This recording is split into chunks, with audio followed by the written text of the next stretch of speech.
cette dernière séance, donc, qui sera aussi intéressante que les autres.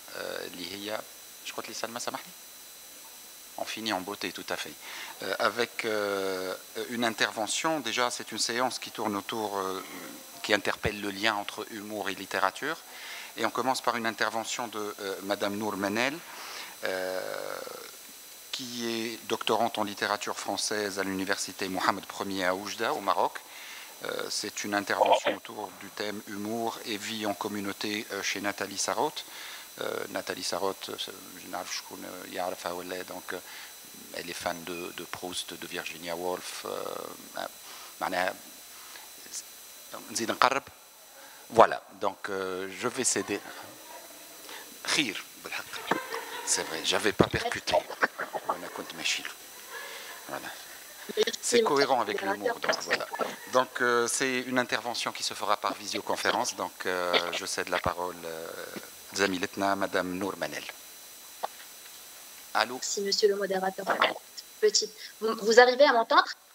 Là, je vous vois et on vous entend, je crois, mais un peu plus fort, s'il vous plaît. C'est parfait. Ça va? Maintenant, c'est mieux? C'est beaucoup mieux, oui. C'est bon, vous arrivez à m'entendre? Je vous entends et on vous entend, oui. Vous pouvez commencer. À vous la parole. S'il vous plaît, dites-moi, est-ce que vous arrivez à m'entendre? Oui, ça va. Donc, oui, merci, monsieur le modérateur, pour cette petite présentation. Alors, je tiens tout d'abord à remercier le comité d'organisation de m'avoir accordé, bien sûr, l'opportunité de participer à ce colloque. Je suis vraiment très heureuse de faire partie des participants à cette rencontre qui est assez fructueuse et très riche en matière d'information. Un énorme merci à Madame Selma Derwish ainsi qu'à Madame Yasmine Ntati.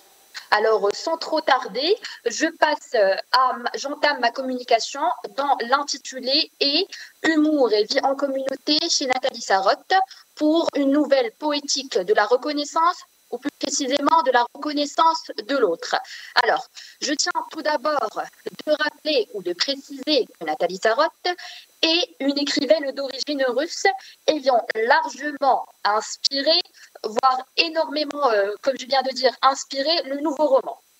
Alors, quand je dis le nouveau roman, il s'agit d'un mouvement littéraire du XXe siècle où il ne s'agit plus de l'écriture de l'aventure, mais plutôt de l'aventure de l'écriture. Pour reprendre un peu l'expression que Jean Ricardo avait employée en 1963 pour parler un peu du roman de Claude Olivier. Donc, je tiens à préciser que, à travers cette communication, je vais tenter de répondre à 3 problématiques majeures. Premièrement, quelle est la place de l'humour dans la constellation du rire? Deuxièmement, dans quelle mesure pouvons-nous parler d'un manichéisme intersubjectif chez Nathalie Sarraute? Et troisièmement, quels sont les effets cathartiques, voire purgatoires de l'humour sarrautien? Donc, vivre en société ne se limite pas uniquement au fait d'être entouré par une famille et des amis qui nous chérissent tant et qui veillent sur notre société et notre bien-être psychique. Mener une vie en communauté nous oblige parfois à faire face aux intérêts divergents des autres, à devoir impérativement supporter leurs désirs, leurs humeurs teintées de couleurs tel un caméléon, ainsi que les jugements avilissants qu'ils prennent du plaisir à nous balancer en pleine figure.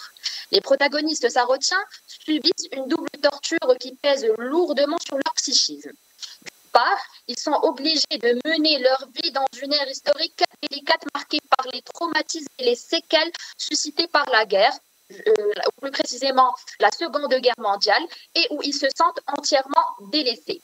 D'une autre part, leur existence sur Terre leur impose un mode de vie social accablant où l'alter ego est inlassablement perçu comme un ennemi en raison de ses comportements à la fois repoussants et moqueurs. Avant de parler un peu de la place de l'humour dans la constellation du rire, je tiens à préciser que les écrits de Nathalie Sarraute s'inscrivent dans la période de l'après-guerre. Et comme je l'ai déjà dit, c'est une période assez délicate où le maître mot était accordé à la terreur. C'est d'ailleurs pour cette raison que Nathalie Sarraute a choisi de parsemer et d'introduire l'humour dans ses textes. Donc, Parlons un peu de la place de l'humour dans la constellation du rire. L'humour réfère généralement à tout ce qui vise à provoquer l'hilarité. Il s'agit d'une citation que nous trouvons dans l'ouvrage de Jean-Marc Mourat intitulé Le sens littéraire de l'humour. Tenter de percer les mystères de cette notion constamment présente dans la théorie et dans l'histoire littéraire impose tout d'abord l'idée de supputer la place qu'elle occupe ou qu'il occupe dans l'énorme géode constellé par un ensemble de termes et de concepts relevant du comique et du rire. L'humour sert à désigner tous les messages que l'être humain se charge de transmettre à son entourage par le discours ostensiblement audible, et qui sont voués à susciter un sourire ou bien un rire. En effet, nous ne pouvons dissocier l'humour du comique, de ce qui est destiné à faire rire. Généralement, l'humour nécessite une observation à la fois minutieuse et réaliste des personnes contemplées. L'humoriste se montre le plus souvent compréhensif, indulgent ou même bienveillant, tentant toujours de s'inclure dans les jugements qu'il émet. C'est ce qui nous permet d'ailleurs de distinguer facilement ce concept du discours sarcastique, du cynisme, malgré leur appartenance à la sphère du risible, et où le locuteur se montre distant et agressif. L'humour se différencie également de la satire, qui s'attaque à des difformités constatées dans les buts de les ridiculiser et de s'en indigner. La spécificité de l'humour est l'agencement des opposés. Tout texte ou tout discours humoristique qui cherche à provoquer justement le sourire fait impérativement la jonction entre le jeu de l'humoriste et le soi de l'autre. L'humoriste se voit donc engagé dans ses propos car son but est loin de juger toute anomalie perçue à la manière d'un spectateur éloigné, mais plutôt de constater, je cite, l'universelle vanité des autres et de soi, entre mélancolie et bienveillance de principe, n'étant ni vraiment joueur, ni juge. Fin de citation. Cette citation fut également extraite de l'œuvre de Jean-Marc Mourat dont je viens de parler et dans l'intitulé, bien sûr, Le sens littéraire de l'humour. Les écrits de Sarraute ou de Nathalie Sarraute sont non seulement marqués par l'élan des subjectivités, mais également teintés par un humour orienté vers le pathos, qui vise à insister sur l'aspect manichéen de la vie en communauté. Passons maintenant à la question du manichéisme intersubjectif. Quand on dit manichéisme, c'est plutôt le tiraillement entre le bien et le mal. L'expérience humaine ne repose pas sur la vie d'un être isolé, tranché du monde et d'autrui. Cet autre qui jouit de certains traits de caractère qui le rendent bien différent demeure un être humain tout comme nous, mais plutôt sur les rapports qui lient l'un à l'autre. Aucun individu ne peut se soustraire ni ne peut prétendre être dépassé que dans un processus de déconstruction et de construction de la figure frustrante, sinon rassurante de l'autre, dans un mécanisme assez complexe qui verse toujours dans le sens de l'adversité, avec tout ce que ceci implique comme tension. Selon la conception existentialiste du moi, Descartes avait donc en quelque sorte tort de faire du sujet pensant et de la subjectivité le point de départ de toutes sortes d'expériences, car ceci ne fait qu'aboutir à une sorte de solipsisme, qui ne peut être que néfaste pour ce même sujet, car il le pousse à penser qu'il n'existe et qu'il ne peut exister d'autres réalités que lui-même. Dans son ouvrage intitulé Nathalie Sarraute, on a Arnaud Rickner qui nous explique que les protagonistes sarrautiens sont de prime abord des êtres sociaux, mais ils ont tendance à être le plus souvent gênés par la présence ou par les paroles élancées par leur entourage. Je cite, de même que l'œuvre de Nathalie Sarraute n'est pas narcisse en son miroir, en se regardant fasciné dans les solitudes glacées de sa conscience, de même ces personnages n'ont rien d'ermite qui vivait retiré au désir. Des déserts. L'autre est toujours l'élément fondateur qui met en branle la dynamique du moi. Je ne suis que dans la mesure où je suis en relation, où autrui face de moi est ce catalyseur qui me pousse à me définir. Fin de citation. Donc, selon Nathalie Sarraute, tout être humain est dans l'obligation de rentrer en contact avec des subjectivités étrangères, malgré les conflits et les sensations de malaise qui peuvent facilement naître.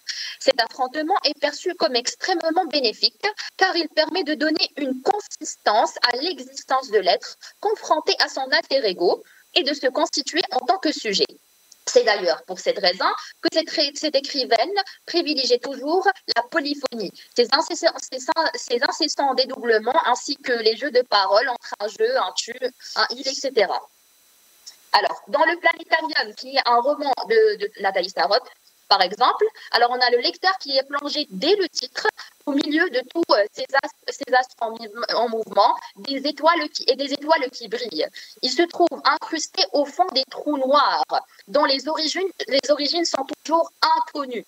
Tout comme les mystères du cosmos, cette œuvre époustouflante, marquée par la présence massive de l'humour, trouve son miroitement dans les fins fonds de la condition humaine.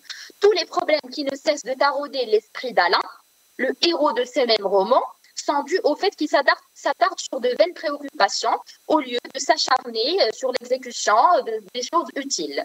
Il semble avoir hérité ce comportement de sa tante Berthe.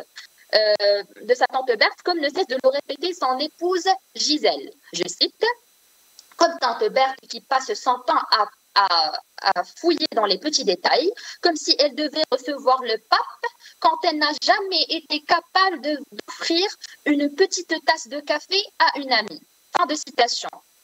Les deux dernières phrases que je viens de prononcer et qui furent à leur tour prononcées par ce protagoniste sont vouées à susciter le rire des lecteurs et à montrer justement l'étonnement de Gisèle devant le comportement de son alter ego. Le rire qui ne peut être dissocié de l'humour est humain. Nous avons tendance à rire de ce que font les autres. Selon Bergson, ce dernier répond à des exigences que nous impose la vie en communauté. Le rire jouit donc d'une fonction purement sociale. Rire de l'autre ou du comportement de l'autre, c'est admettre en quelque sorte que l'autre existe et qu'il arrive justement à attirer notre attention. Les rapports intersubjectifs que les personnages sarrautiens entretiennent avec leur entourage sont marqués par la violence, par une envie ardente de la reconnaissance. Dans les textes de Sarraute, l'humour est destiné à aider l'homme à se débarrasser de son antisociabilité. Gisèle aime Alain. C'est son époux. Elle adore également tante Berthe. Mais ceci ne l'empêche nullement d'éprouver de l'étonnement, qui n'est en effet qu'un sentiment tout à fait naturel, suscité par un choc, par la perception de choses qui sortent du cadre de l'ordinaire.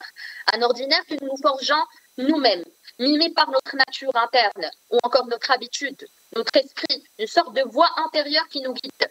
Or, notre idéal, tel que nous l'apercevons, autrement dit, l'idéal du moi, tel qu'il est perçu par ce même moi, ne convient pas forcément à l'idéal de l'autre. Et c'est pour cette raison que l'intersubjectivité est le fondement essentiel de la subjectivité, comme nous l'avons déjà mentionné auparavant. L'humour devient donc, dans l'œuvre de Nathalie Sarraute, une pratique bilatérale, au sein d'une famille ou bien d'un couple où les deux partenaires ont été élevés dans deux milieux totalement différents, les tensions peuvent facilement naître. Ce qui conduit le plus souvent à la violence ou même à la rupture. Or, le fait que Gisèle ne soit ni d'accord ni satisfaite du comportement d'Alain ne l'a nullement empêché de l'épouser et nous constatons clairement, à travers notre lecture du roman bien sûr, qu'elle n'a jamais songé au divorce.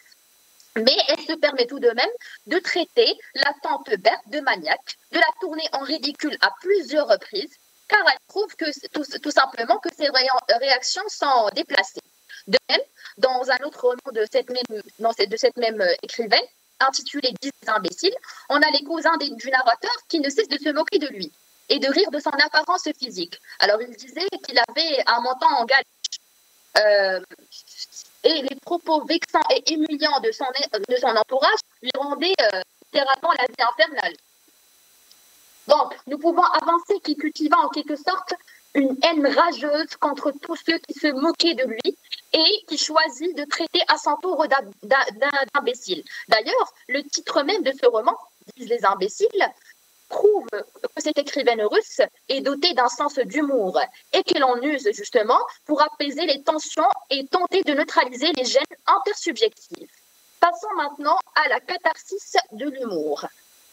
Dans ses œuvres, Nathalie Sarraute se focalise sur l'homme, un homme qui ne cesse de ramer dans tous les sens depuis que la Seconde Guerre mondiale s'est éteinte pour trouver justement la bonne voie, celle qui lui permettra de déceler le moyen susceptible de faire taire ses remous intérieurs.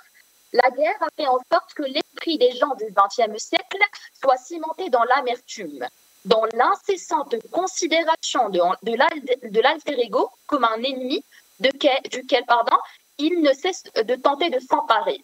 Sarraute tente de miroiter les traumatismes et les séquelles de cette dernière qui pèsent lourdement sur le psychisme des survivants de l'époque, en optant bien sûr pour un style d'écriture marqué par la violence.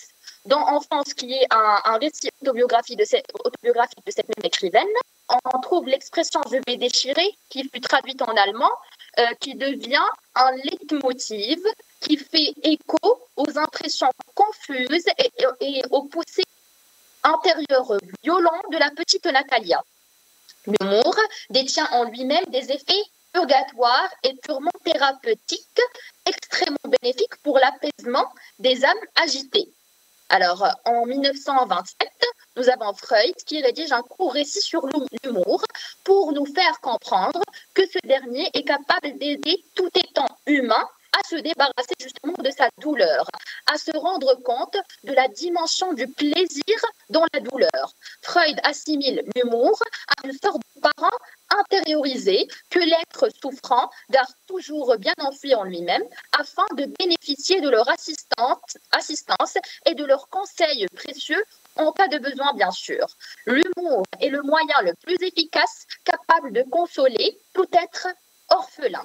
Ainsi, nous pouvons avancer que quand tout va pour le pire, quand l'homme se sent à la fois seul et délaissé par son entourage, l'humour demeure son unique compagnon.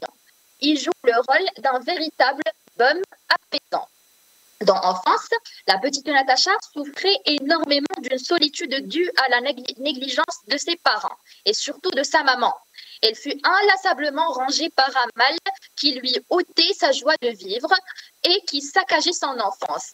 Natalia n'avait d'ailleurs nullement honte de partager avec nous, en tant que lecteurs, les sensations d'amertume qui s'emparaient d'elle à chaque fois que sa maman la maltraitait. Nathalie Tcherniak, qui est un personnage qui renvoie à l'écrivaine elle-même, vu qu'il s'agit d'un récit autobiographique. Alors, cette dernière souffre en silence. Les protagonistes sarrautiens ne sont donc pas uniquement tourmentés par les ravages de la Seconde Guerre mondiale, mais également par des sorts fatals qui s'abattent de toute leur force sur eux et qui transforment leur vie en un véritable enfer. De même, dans ce même roman, la petite Natacha n'arrive pas à accepter le divorce de ses parents, ayant fait d'elle un sujet de moquerie devant les enfants de son âge, qui se permettaient de la traiter d'enfant mal éduqué et de rire de tous ses comportements. Donc, pour redonner goût à sa vie, Natalia, qui renvoie à l'écrivaine elle-même, choisit d'opter pour l'autodérision, car dans les romans de Nathalie Sarraute, le fait de rire de soi-même est une sorte de cure qui aide les protagonistes à mieux appréhender les situations gênantes auxquelles ils ne cessent de faire face. Dans ce même roman, en France, on a la narratrice adulte qui se moque d'elle-même en se remémorant un souvenir comique qui date de son enfance et qui poussera certainement n'importe quel lecteur à rire. L'innocence et la puérilité de la jeune fille l'ont amenée à croire que le simple fait de toucher à un poteau électrique risque d'engendrer sa mort. Et l'on avait fait tout un scandale. Je cite, « J'étends ma main. Je touche avec mon doigt le bois du poteau électrique. Et aussitôt, ça y est, ça m'est arrivé. Maman le savait. Maman sait tout. C'est sûr, je suis morte. Je cours derrière eux en hurlant. Je cache ma tête dans les jupes de maman. Je crie de toutes mes forces. Je suis morte. Ils ne le savent pas. Je suis morte. Mais qu'est-ce que tu as? Je suis morte, morte, morte. J'ai touché le poteau. Voilà, ça y est. La chose horrible, la plus horrible qui soit, était dans ce poteau. Je l'ai touchée et elle est passée en moi. Elle est en moi. Je me roule par terre pour qu'elle sorte. Je sanglote. Je hurle. Je suis morte. Elle rit. Ils rient tous deux et cela m'apaise. Fin de citation. Alors, Pour conclure, nous pouvons dire que l'humour est intimement lié au rire. Ce terme à la fois généraliste et pluraliste qui comprend toute une constellation de notions dont les acceptions et les connotations diffèrent de l'une à l'autre, comme nous pouvons citer le mot d'esprit, la dérision, l'ironie, l'humour, etc. Mais ce qui nous intéresse le plus, c'est plutôt la fonction sociale du rire, qui ne fait que présupposer justement la célébration des liens humains et sociaux que l'humour s'évertue à prendre en charge. Le choix de Nathalie Sarraute de parsemer ses textes d'un ensemble de tournures humoristiques ne fut certainement pas aléatoire. Cette écrivaine d'origine russe en use pour militer pour le bannissement du narcissisme et de l'égocentrisme aveugle. Dans ses romans, l'humour se charge le plus souvent de la correction des tares et des maux de la société. Il jouit d'un rôle purement thérapeutique qui permet de mieux équilibrer l'aspiration à la violence et à la mésentente avec l'alter ego que chaque personnage détient en lui-même. L'humour sarrautien semble donc inciter à une poétique de la coexistence et de la reconnaissance de l'autre comme un être égal à soi-même malgré les divergences. En outre, ce dernier permet également à n'importe quel protagoniste souffrant de changer sa vision de choses, de voir le monde d'une façon différente qui lui permettra justement d'apprécier son vécu malgré les sensations d'amertume et de gêne ou même de peine qui rangent son esprit. C'est d'ailleurs pour cette raison que Sarraute a choisi de faire de ses œuvres une sorte de fief commun où la parole est accordée à tour de rôle à chaque personnage souffrant pour s'exprimer librement et surtout pour rire aisément non seulement des défauts de son entourage, mais également de ses propres défauts, de lui-même, de la situation douloureuse dans laquelle il se trouve. Ceci leur permettra de se sentir égaux ou même semblables. Certes, les histoires diffèrent d'un protagoniste à l'autre. Or, nul ne peut nier qu'ils demeurent tous tourmentés par une souffrance qu'ils tentent de mieux appréhender et de s'adapter avec, en teintant bien sûr leurs paroles d'humour.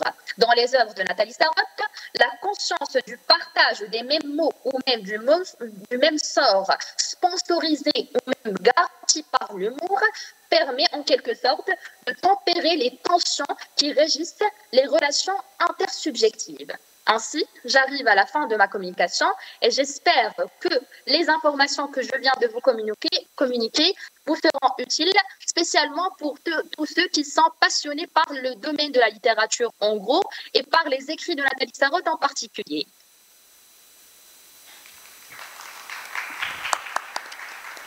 Merci beaucoup Madame Manel pour cette présentation très dynamique, mais aussi pour avoir respecté à la minute près le temps qui vous a été alloué. On va laisser pour tout à l'heure les questions, donc on passe directement à Monsieur Heikelmani, qui est maître assistant en littérature et études théâtrales, qui va nous parler du décalage comique et dialogue au travers dont le 11 septembre de Michel Vinabé. Donc c'est une pièce pour ceux qui ne le savent pas. Et c'est un grand dramaturge et écrivain, ce monsieur. Donc je vais avoir beaucoup de plaisir à vous écouter, monsieur. Merci beaucoup. À vous la parole. Merci beaucoup, monsieur le médiateur. Tout d'abord, je voudrais remercier le comité d'organisation et tous ceux qui ont contribué à la réalisation de ce colloque. Et merci infiniment, vraiment, de m'avoir permis de participer avec vous. Alors là, moi, j'ai choisi de travailler sur un support textuel. C'est un texte de théâtre écrit par Michel Vinabert. C'est une figure représentative du théâtre français. Et il a écrit une pièce intitulée 11 septembre 2001. Bien sûr, comme vous pouvez comprendre, ça traite des événements du 11 septembre 2001, à savoir la destruction des tours de Manhattan. Alors, je me suis demandé comment cet écrivain, dans le cadre de cette destruction des tours de Manhattan, comment il a pu, en fait, impliquer l'humour dans la pièce. Il faut savoir que cette pièce c'est un ensemble, hein, c'est sous forme d'un ensemble de déclarations et d'affirmations des différents rescapés qui ont survécu à l'attentat. C'est-à-dire que ce sont de véritables déclarations des gens, hein, qui ont été comment dire, très blessés par l'attentat. Donc c'est un événement sanguinaire et morbide, et c'est-à-dire malgré ça, l'écrivain il a réussi à introduire l'humour et le rire, que ce soit pour le lecteur ou pour le spectateur dans la représentation. Bien sûr, la représentation a été pour la première fois mise en scène par Patrice Pavis, hein, aux États-Unis, à San Diego, 2 mois après les attentats. Donc notre étude se veut être analytique quant au dernier texte de Michel Vinaver, intitulé 11 septembre 2001. Sans être inconscient de l'aspect politique et moral, tragique et grave de cette pièce, nous essayons de mettre à nu les traits distinctifs d'une écriture humoristique qui dit l'indicible ose montrer l'invisible. Le texte a été écrit dans les semaines qui ont suivi la destruction des tours de Manhattan. C'est un ensemble des paroles rapportées qui existent dans la presse quotidienne aussi. L'auteur les a réécrites en anglais américain d'abord, et il a rédigé l'adaptation française ensuite. Donc pour atteindre notre objectif d'analyse, nous avons choisi le recours à l'étude de 3 axes principaux. Le premier axe, c'est le cœur de la tragédie grecque, de la navette mythique à la navette comique. En fait, dans ce texte-là, dans cette partie-là, je vais parler du personnage, le seul que je considère comme principal, qui est le cœur de la tragédie grecque. Il a inventé, je crois que c'est la seule invention au niveau des personnages, il a inventé le cœur de la tragédie grecque, non pas en tant que commentateur de la tragédie, mais en tant que personnage qui se moque, qui détourne en dérision, hein, les différentes affirmations des rescapés. Et je voudrais bien aussi signaler que seulement le personnage du cœur va garder son discours en anglais américain. Tous les autres personnages seront en français, seront dans la langue française. Deuxièmement, dérapage. Bon, au début, je vais exprimer ou dire le discours du cœur en anglais, et puis je vais donner son explication ou sa traduction en langue française. C'est une traduction personnelle. J'espère que je vais réussir en fait à le faire. Deuxièmement, deuxième axe, dérapage et décalage pour l'éclatement ironique des personnages. Et dans le troisième axe, le dialogue de travers, c'est un dialogue en fait décalé. Moi j'ai préféré de travers, du biais. Le dialogue de travers est un dialogue de trous ouverts. On va voir, on va remarquer qu'il y a des trous dans ce dialogue. C'est un dialogue déchiré, c'est un dialogue, discontinu, qui témoigne d'une sorte de court-circuit et de panne au niveau de l'organisation du discours et au niveau de l'organisation du dialogue entre les différents personnages. Alors, premièrement, le cœur de la tragédie grecque, de la navette mythique à la navette comique. La navette ici, bien sûr, c'est le cœur tragique. Dans 11 septembre 2001, le cœur peut être considéré comme le seul personnage principal de la pièce, parce qu'il est le seul personnage qui commente l'action en ayant une vision de témoin sur les événements du passé, du présent et de l'avenir. Le cœur dans la pièce de Vinaver est celui qui sait. Il détient le savoir. Pourtant, il n'a aucune influence sur le déroulement de l'action. Il n'est qu'un témoin, qu'un œil témoin, comme celui du spectateur qui regarde. Ce personnage peut néanmoins exprimer une prise de position à la renverse, c'est-à-dire inattendue, subversive. Il peut évoquer le rire ou suggérer l'ironie qui provoque le rire. Et je voudrais mentionner aussi que Michel Vinaver préfère le mot ironie, non pas satire, non pas farce, mais ironie. Il dit, je cite, « À l'égard des personnages de ce théâtre, ne s'exerce aucune ironie. » Et il se contredit. J'ai l'impression qu'il ne faut pas toujours croire les auteurs quand ils parlent de leurs œuvres. Il dit, pourtant, l'ironie est constitutive de ce théâtre, comme le sang l'est de notre corps. Enlevez l'ironie, il n'y a plus rien. Dans cette pièce, lorsque le lecteur s'attend à un discours de consolation et de compassion de la part du chœur, il reçoit au contraire un commentaire moqueur et dérisoire. Le spectateur découvre alors l'absurdité du moment, voire même l'insensibilité d'un personnage dans une réalité évidente et qui renonce au fait déjà accompli, sans espoir de retour. On prend comme exemple le dialogue entre le chœur et la voix de l'équipage du cargo militaire C-130. Je cite, « Voix de l'équipage du cargo militaire 130. C'est un Boeing 757, volant à grande vitesse à de plus en plus basse altitude. Chœur, one more night, the ultimate checkout. Enjoy a complimentary fortnight at one of the leading hotels of the world. Rising and fallen, a boom, a bust, the slump, but a rebound. » Je traduis, encore une nuit, le dernier départ. Amusez-vous bien dans une 4e nuit gratuite, dans l'un des hôtels les plus gigantesques du monde. S'élever et chuter. Une explosion et un échec. Chuter et rebondir. Dans cette réplique, fin de la citation, dans cette réplique, on ne peut pas nier le souffle moqueur du chœur qui sait très bien que le crash de Boeing 757 est très éminent. C'est une affaire classée irrémédiablement. Mais dans cette pièce, ayant la forme qui, entre guillemets, se rapproche de celle des cantates et des oratorios, le chœur commence à chanter quand l'incident prépare à l'accident. Il invite à jouir du plaisir d'avoir une nuit gratuite quand tout le monde est menacé de mort. Enjoy a complimentary fortnight. Et dans la même réplique, il décrit les tours qui sont en train de s'effondrer comme les hôtels les plus royalistes du monde. Ce souffle moqueur du chœur n'est pas l'intention de l'auteur qui ne veut se moquer de qui que ce soit. Il ne faut pas confondre entre l'auteur et son personnage. À l'effet moqueur ou comique, Michel Vinaver préfère l'effet ironique qu'il considère comme consubstantiel à l'écriture. Cependant, il déclare clairement qu'à l'égard des personnages ne s'exerce aucune ironie. D'où vient l'ironie alors? Pour Michel Vinaver, cette ironie du chœur qui chante est un mode de connaissance qui émerge d'une situation où toutes les autres formes de connaissance sont en panne, en dysfonctionnement.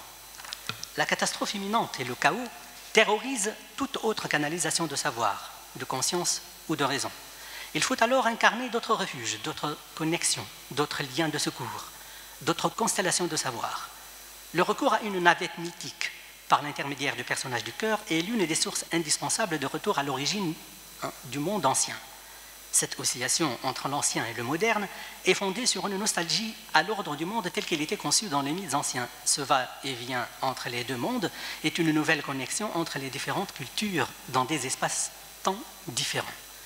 C'est une nouvelle connexion productrice d'ironie qui pourrait incarner un sens quelconque, une idée, ou mieux encore, une émotion née de différents chocs et accidents culturels. Dans le texte, le chœur le dit clairement. Je cite, chœur, Memo from Wall Street even had a path ahead. Mémoire depuis Wall Street, malgré le chemin dur en face. Oracle Chief sees few survivors in PC checkout. Les chefs de l'oracle observent les quelques survivants dans le réseau ordinateur.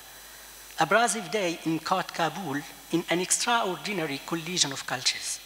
Un jour abrasif dans la cour de Kaboul autour des collisions culturelles extraordinaires. Fin de citation.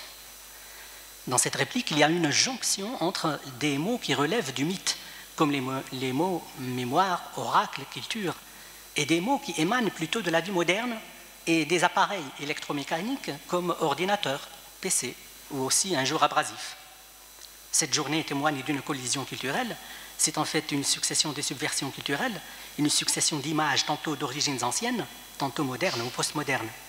C'est exactement cet accident culturel, ce choc, cette absurdité de temps disjointé, pour reprendre l'expression de Hamlet qui dit « the time's out of joint », qui suscite l'ironie et le rire. Ironie considérée comme un secours face à la paralysie rationnelle et ordonnatrice. Voilà pourquoi le chœur paraît comme porteur d'ironie de secours. Il est le seul donateur d'oxygène pour les rescapés ou pour les spectateurs qui regardent un fragment d'un passé accompli. Ce chœur continue son discours dérisoire dans une sorte de chant dansant, quasiment allégorique. De tels chants et danses nous rappellent le rythme des chanteurs et danseurs de rap et de hip-hop adulés par les générations de notre époque moderne. En effet, à l'instant même où le crash de l'avion se produit, le cœur se met dans un jeu de mots clownesques, humoristiques, burlesques, afin d'atténuer le choc et adoucir la chute. On prend l'exemple suivant du dialogue. Todd, c'est un passager dans l'avion qui va bien sûr mourir. Todd, les deux gamins, David qui a 3 ans et Drew, 1 an, dis-lui que je les aime aussi. Elle en attend un 3e, une fille, en janvier. Prie pour moi. Cœur, fragile beauty under assault. Beauté fragile prise d'assaut. Todd, les mecs, vous y êtes? On charge. Bruit, le crash d'un avion. Cœur, hi, jacket, hi, jacketed jets, hi, jacketed jets, hi, jets, heat trade, world weird, watery trade, Pentagon, Twin Towers, falling down, gone, falling down, down. Le rire, fin de citation, le rire vient ici de cette plongée au fin fond de l'absurdité. On écrit un chant de rue, chant de danse pour les jeunes, alors qu'on assiste à un événement aussi catastrophique que l'effondrement des tours de Manhattan. Simultanément, on se met devant l'image des dieux de l'oracle du mythe grec regardant dans les écrans ordinateurs et qui chantent et dansent sur une musique de rap et de techno. Tout est grec, tout est devant un paysage de ruines, de morts et de décombres qui nous rappelle la tragédie antique grecque. Michel Vinaver explique ce va-et-vient entre le comique et le mythique, entre le passé et le présent, en disant, je cite, « Celui-ci, le va-et-vient, n'est pas sans charrier une nostalgie, et cette nostalgie est indissociable d'une ironie qui se diffuse au niveau capillaire, dans la matière textuelle de l'ensemble des pièces. L'ironie ici n'est pas coupante, mais au contraire peut-être, elle est conductrice. Les connexions qui s'opèrent entre l'actualité et les origines mythiques sont en quelque sorte autorisées par la présence de l'ironie qui les tient à leur place, en relativiser l'usage. Mais après tout, notre actualité, c'est aussi la mémoire qui nous reste du passé de l'humanité, de nos origines. Ce que fait l'ironie, c'est de nous garder d'ériger cette mémoire en fantasme, d'un héritage vivant et actionnable. Il n'en reste que des bribes, des fragments épars, des débris, ce qui n'empêche toute précaution prise de s'y alimenter, de les utiliser dans nos efforts pour aménager le territoire. Je passe au deuxième axe, dérapage et décalage pour l'éclatement ironique des personnages. Dérapage et décalage laissent penser aux actions suivantes. Changement incontrôlé et imprévu. Glissement. Déplacement. Dans le texte de Vinaver, c'est au niveau du rangement des répliques qu'on peut observer ce glissement désordonné. À la place d'une réponse à un propos d'un personnage quelconque, le lecteur se met face à un autre énoncé qui s'infiltre, qui se faufile par glissement, par déplacement d'un propos incontrôlé vers un autre et qui échappe à la logique de l'ordre attendu des répliques et de l'ordre traditionnel des questions-réponses. La situation vécue par les personnages aide à l'arrangement nouveau d'un territoire de propos. Entre plusieurs territoires de propos juxtaposés, parfois même incongrus, se créent des liens, des bribes de sens ou des bruits d'un son, et qui conduisent vers une image ou un acte ironique. L'ironie et l'humour naissent de ces petits atomes de langage qui évoluent par mutation et deviennent des molécules, des phrases constructives de sens. Prenons par exemple le dialogue entre le journaliste et une voix qui lit les feuillets d'instruction aux terroristes dans l'extrait suivant. Journaliste. Incontestablement, l'évacuation de milliers de personnes s'est passée au mieux. Les gens s'apportaient de l'aide les uns aux autres. Nombreux ont été les actes de bravoure modestes ou éclatants. Feuillet d'instruction. Dieu soutiendra ceux qui sont fermes. Purifie ton cœur, purge-le de toute matière terrestre. Le temps de s'amuser et de gaspiller est révolu. Journaliste. Des gens à des étages aussi hauts que le 88e de la tour nord, enjambant les corps et gravats amoncelés, réussirent à la descente échappant à l'anéantissement. Feuillet d'instruction. Tu dois te mettre bien dans la tête que les heures te restant à demeurer en vie sont en très petit nombre. Journaliste. Parmi la foule qui dévalait les escaliers, il y en avait qui s'écartaient pour laisser passer les grands brûlés. Feuillet d'instruction. Dès lors, tu commenceras à vivre la vie heureuse, le paradis infini. Journaliste, au milieu de ce carnage, il y a eu du calme comme de la confusion et beaucoup d'indécision. Feuillet d'instruction, sois optimiste. Le prophète a toujours été optimiste. Vérifie toutes tes affaires, ton sac, tes vêtements, les couteaux, ton testament, tes papiers d'identité, ton passeport et ta sécurité. Assure-toi que personne ne te suit. Quand tu entres dans l'avion, ô Dieu, ouvre-moi toutes les portes. Ô Dieu, toi qui ouvres toutes les portes. Je passe puisqu'il n'y a plus de temps, je passe au troisième axe. Le dialogue de travers est un dialogue de trous ouverts. Le dialogue de travers est un dialogue par excellence décalé. Les différents intervenants ne parlent pas, mais tâtonnent le terrain de la conversation, tendent des ponts et des tremplins de communication possibles. L'auteur leur consacre pour cela toute une panoplie d'assonances et d'allitérations, de situations et des conditions de vie convenables à exprimer autrement la surprise, l'obsession et l'indétermination. L'entrelacement et l'entrecroisement des répliques des uns avec les autres, sans s'y attendre, parfois même sans que l'auteur ne s'en rende compte, participe à l'éclatement d'un personnage dans le comique, parfois tragicomique, humour noir, qui fait de lui une victime qui s'effrite dans l'explosion macroscopique de son univers. Le personnage perd alors son équilibre dans la matière verbale d'un dialogue décalé qui lui échappe. Un dialogue où se trouvent cousus le grave et l'insignifiant, le public et l'intime, le pathétique et le neutre, l'individuel et le choral. Mais ce décalage varie dans ses intensités. Au minimum, il produit un léger gauchissement, au maximum, il produit l'explosion burlesque. Comme dans l'extrait suivant où le dialogue se tisse entre plusieurs personnages, le journaliste, Atta, Mohamed Atta, Torwa Trader, Le Cœur et George Bush. Mohamed Atta, pardon.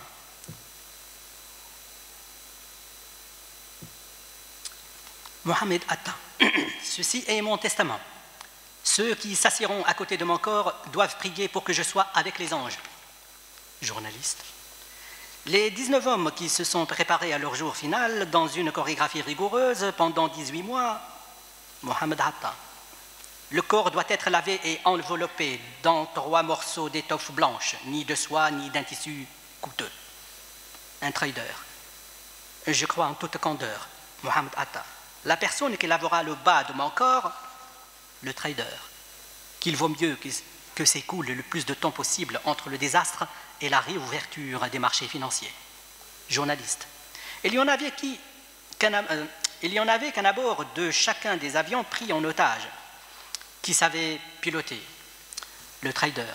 Plus nous aurons de temps pour mettre nos idées en ordre de façon logique, plus il y a de chances que les marchés réagiront de façon rationnelle. Mohamed Atta doit revêtir ses mains de gants de sorte qu'il ne touche pas mes parties génitales. Un autre trader. Je m'attends à ce que nous traversions une période de très lourde volatilité. Le premier trader. De mon point de vue, les dégâts que subira le marché boursier seront limités. Les États-Unis sont un très vaste pays, avec une économie puissante et variée. Cœur. The physics of turning a tower into a cloud of dust and rubble. La physique de transformer les tours en nuages de poussière et de décombres. Mohamed Atta. Je ne veux pas qu'une femme enceinte ou une personne malpropre s'approche pour me faire des adieux. Je veux qu'aucune femme ne vienne sur ma tombe pendant mes funérailles ou à quelques autres occasions par la suite. Journaliste. Mohamed Atta, lorsqu'il a rédigé son testament 5 années plus tôt, ne savait pas qu'il n'y aurait pas de corps. Bush. Il est vital de continuer à consommer. Cœur. Keep desires afloat. Tenir ses désirs à flot. Bush. De continuer à acheter pour prémunir l'économie contre la menace d'un effondrement. Merci. Alors, je vais conclure. L'humour dans l'œuvre de Benaver se manifeste dans sa forme ironique. L'ironie ne s'exerce pas à l'égard des personnages, mais émerge au niveau des répliques et des liens qui se tissent entre elles. Sous les effets de décalage et de dérapage qui réorganisent le texte, l'auteur fait preuve d'un retour au mythe. Le désordre et le désarroi de l'espace font perdre les personnages dans l'effritement du langage morcelé. Le dialogue de travers renforce l'humour dans l'œuvre de Benaver. Il déstabilise la banalité et met le spectateur dans une zone au bord du rire, entre l'ironie et la folie. L'humour se manifeste grâce à des trous ouverts et qu'on ne peut atteindre que lorsqu'on accède à l'au plus près du bruit des paroles que les gens échangent. Le bruit des pannes, des accidents, des sautes du niveau de signification d'une réplique à l'autre, des enchaînements manqués, des courts-circuits et de tout ce qui s'évapore dans une lettre écrite à un ami. Merci.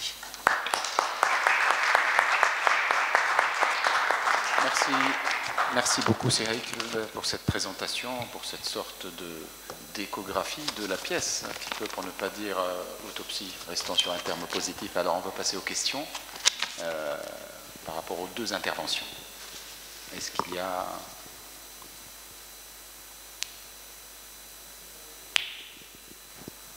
C'est Berjab. Je veux vous remercier pour cette très belle présentation. C'est quelque chose de très beau, vraiment. Il y avait de la mythologie, il y avait du théâtre, il y avait de l'art, il y avait de la linguistique, il y avait de tout. Bravo. Votre présentation, je crois qu'elle a interpellé le psycholinguiste et le psychanalyste, donc à la fois. Je vais me permettre de dire un mot aussi. Je voudrais dire qu'on a pratiquement assisté, on a vécu, d'abord on a absolument envie, moi j'ai absolument envie de la voir, je ne sais pas si ça va être possible, mais parce que comme le théâtre c'est éphémère, enfin peut-être qu'elle n'aura pas lieu, mais j'ai eu le sentiment d'avoir vécu la pièce, de l'avoir vue devant moi, et moi personnellement j'ai vécu un moment vraiment extraordinaire. Merci. Très bien Sonia, merci. Si tu n'as pas vu la pièce, il va nous la jouer. Hein. On ne va pas le lâcher, t'inquiète. Non, merci. Merci pour cette belle présentation. Et j'allais rajouter, il y a du jeu aussi dans votre présentation. C'est ce qui fait du jeu théâtral aussi. Dans votre manière de présenter, vous nous avez fait vivre quelques séquences de cette pièce qui est à l'origine un livre. Donc c'est ça, on a vécu avec vous des moments, donc c'est extraordinaire. Merci. Merci infiniment. Une petite question, peut-être juste technique. Alors j'aimerais savoir si le chœur était pleinement un personnage ou c'était de l'ordre de la didascalie que l'auteur glissait cette ironie-là. Non, c'est pas au niveau du didascalie. Il y avait presque pas du didascalie dans ce texte. Il y a c'est un ramassis en fait de témoignages. Et c'est bizarre. C'est pour la première fois que j'assiste à un texte de Michel Vénavert où il n'y a pas de didascalie, à part la demande d'emploi. C'est ce que je me disais. Ça travaille même peut-être l'idée du cru, du brut. Exactement. Qui tombe. Et puis, c'est pour rebondir un peu sur votre idée de dire, il faut pas se laisser un petit peu embobiner par des auteurs qui disent des choses sur leur texte. Mais là, je veux bien le croire, parce que c'est les résonances qui fonctionnent. Alors, qu'est-ce que je voulais dire? Je voulais dire, et il faut le croire là, par contre, pour le coup, parce qu'il dit qu'il n'y a pas d'ironie, parce qu'au moment du trauma, c'est l'absurde qui devient réalité. Et je pense que c'est dans ce sens-là qu'il a dit, tout modestement, il n'y a pas d'ironie. Et ça veut dire, l'ironie, on la visualise sous les yeux au moment du trauma. C'est la réalité même qui devient tellement ironique, tellement elle est improbable. Et là, on est en plein dans quelque chose de complètement inédit, de complètement imprévisible, dans une grande puissance qui a réputé pour avoir ce savoir-faire. On ne fait que nous nourrir à l'idée de films et de séries, de cette mainmise des États-Unis sur le monde entier. On a l'impression d'avoir les États-Unis dans les toilettes, les États-Unis dans le four à micro-ondes. Oups, pardon. Tellement ils espionnent partout, et là, pour le coup, il y a un inédit. Donc, c'est le burlesque même qui prend la place de la réalité. C'est dans ce sens que j'irai comprendre, carrément, au premier degré, quand il va dire qu'il n'y a pas d'ironie là-dedans. Voilà. Et l'hypothèse qu'il n'y ait pas de didascalie, je pense que ça travaille. C'est là même, techniquement, le jeu de l'inédit dans quelque chose de cru, où le cœur devient un personnage et qui prend complètement part à cette scène actuelle dans tout son désordre. Voilà. Merci. On peut vous laisser. Oui, oui. Allez-y, encore une poussée. Une poussée, oui. Ça fait partie, ça fait appel à la mythologie de Sophocle. à la mythologie version Shakespeare, mais aussi à la mythologie version pays nordique, genre Thor, T-H-O-R. Dans la mythologie nordique et surtout dans les films Thor, on voit ce genre de juxtaposition entre le mythe et le réel qui est là. Il y a un orage et ça se répercute automatiquement sur ce qui se passe sur Terre. Et on a vu cet échange, le cœur qui annonce quelque chose. Voilà, préparez-vous à passer une nuit paisible dans le meilleur hôtel du monde. En fait, ça va être la dernière nuit, en fait. Oui, et c'est vraiment... C'est un chef-d'œuvre, je trouve, cette œuvre-là. Et vous avez eu une façon de la présenter magnifique. Alors peut-être encore. Un dernier mot, allez. Allez, Marie. Dans quelle mesure, même si ce n'est pas du théâtre absurde, j'ai l'impression en vous écoutant, je ne connaissais pas la pièce, il faut dire que je découvre. Et donc je me demandais à quel point, justement, en convoquant tous ces registres mythologiques, mais aussi le théâtre absurde, ça me fait penser à Ionesco, ça me fait penser à Jean Giraudot, la guerre de Troie n'aura pas lieu. Mais c'est une guerre qu'on voit venir, que tout le monde a su qu'elle était venue dans l'histoire, mais là, elle n'aura pas lieu parce qu'Hélène était en train de nouer ses Spartiates au balcon et qu'il allait y avoir une guerre qui n'aura jamais lieu. Et donc, voilà, en termes de genre, ce n'est pas du théâtre absurde, mais comment ça se prête, ça le frôle quand même ou quelque chose. D'habitude, Michel Vénavert n'écrit pas du tout comme ça. C'est un texte exceptionnel.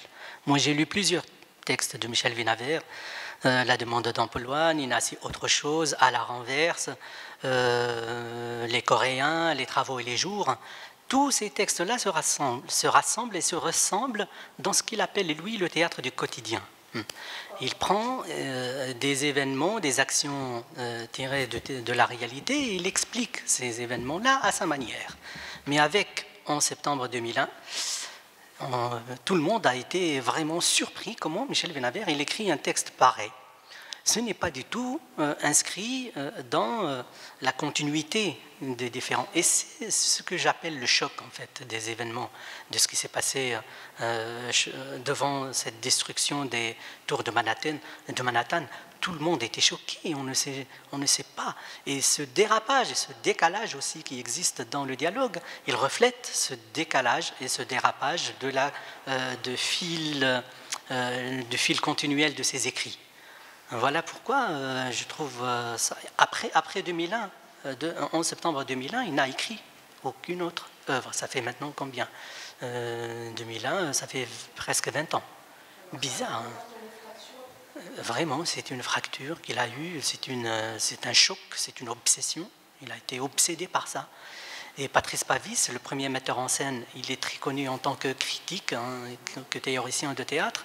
Il est allé jusqu'à San Diego, à l'Université de Californie, et il a mis en scène pour la première fois cette pièce. 2 semaines, 3 semaines ou 2 mois, je ne sais pas exactement de la date, je ne me souviens pas de la date. Et il a trouvé une difficulté énorme à parler, tout simplement à parler de ça avec les Américains, que ce soit des musulmans ou des chrétiens ou des juifs ou des athées. Il a trouvé ça impossible à gérer et puis il a repris les répétitions tout en laissant les comédiens eux-mêmes imaginer et faire ce qu'ils veulent d'abord et s'exprimer comme ils veulent parce qu'ils ne voulaient pas prendre position ni pour Bush, ni pour Ben Laden, ni pour Mohammed Atta, ni pour les islamistes. Et il a parlé des islamistes en tant que parti qu'il n'aimait pas trop. Patrice Pavis n'aimait pas entrer vraiment dans cette égalité ou dans cette comparaison en fait entre les victimes et entre ceux qui ont commis le crime. Il disait qu'il n'y a pas de comparaison, il ne faut pas comparer. Les victimes, c'est des victimes et je n'ai aucune envie d'aller à Afghanistan pour y vivre. Vous voyez, donc il n'a pas pu lui-même être neutre tout en comment dire, tout en étant le responsable de cette neutralité au moment de la mise en scène. Un metteur en scène, il doit obligatoirement être neutre. Il ne doit pas prendre une position pour ou contre une partie. C'est une piste que nous, psy, pouvons vous suggérer de suivre, tant qu'à faire qu'on menait dans l'interaction. Donc il y a eu un psychodrame, en fait, avant qu'il y ait eu. Il y a eu une mise en scène d'un psychodrame. Oui. Quand vous dites que les acteurs ont été assez libres donc c'est un psychodrame d'abord, avant tout. Il fallait effectivement, ça, c'est au niveau un petit peu exorciser le trauma avant de pouvoir passer à une prétendue neutralité pour la mise en scène. Et puis cette histoire de Kaboul, vous parlez d'Afghanistan, et c'est une manière de dire aussi les tendances peuvent s'inverser. Tout à fait. Et que comme l'Afghanistan a toujours été le théâtre complètement mis en scène justement par les États-Unis, et bien voilà que comme avait dit justement Freud en débarquant aux États-Unis pour la première fois, il a dit on leur ramène la peste. Donc c'est la peste d'Albert Camus et tout le voilà. Je pense à tout à l'heure. Merci Mariam, merci Siberjob, merci Sihaikel. Je cède la parole. D'accord. Le mot de la fin. Voilà. Nous arrivons au moment de la clôture.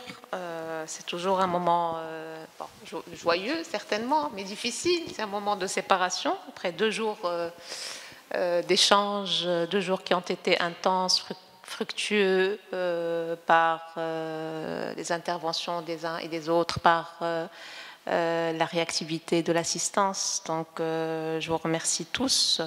Je tiens à remercier Beit al-Hikma pour son accueil, pour ce partenariat, parce qu'on est partenaire. À sa tête, M. Mahmoud Bramban. Je tiens particulièrement à remercier Mme Thoraya Lasram, directrice générale, coordinatrice générale des affaires scientifiques et de la coopération internationale à Beit al-Hikma, qui a facilité l'organisation de ce colloque. Je tiens également à remercier donc, le comité d'organisation, notre labo, bien sûr, à sa tête, Siriat Berjab, labo de psychologie clinique, intersubjectivité et culture. Qui d'autre? Bon, bien sûr, Yasmine Hanteti, Madame Yasmine Hanteti, et puis les étudiantes de L3, qui ont été vraiment exceptionnelles, vraiment. Je les remercie de tout cœur. Sonia Rmedi, Sarah Qadi, Khadija Sarah Ghariani, donc, qui ont été très efficaces. Je remercie également Nesrine, l'assistante du labo. Et qui d'autre? Je me remercie. Je me remercie. Voilà, je me remercie. Et j'espère qu'on aura l'occasion de se réunir très prochainement avec un autre thème, encore une fois transdisciplinaire, qui réunit plusieurs spécialités, plusieurs personnes de divers horizons. Je crois à cette manière de faire et j'espère qu'on aura l'occasion de se revoir très bientôt. Merci à vous tous.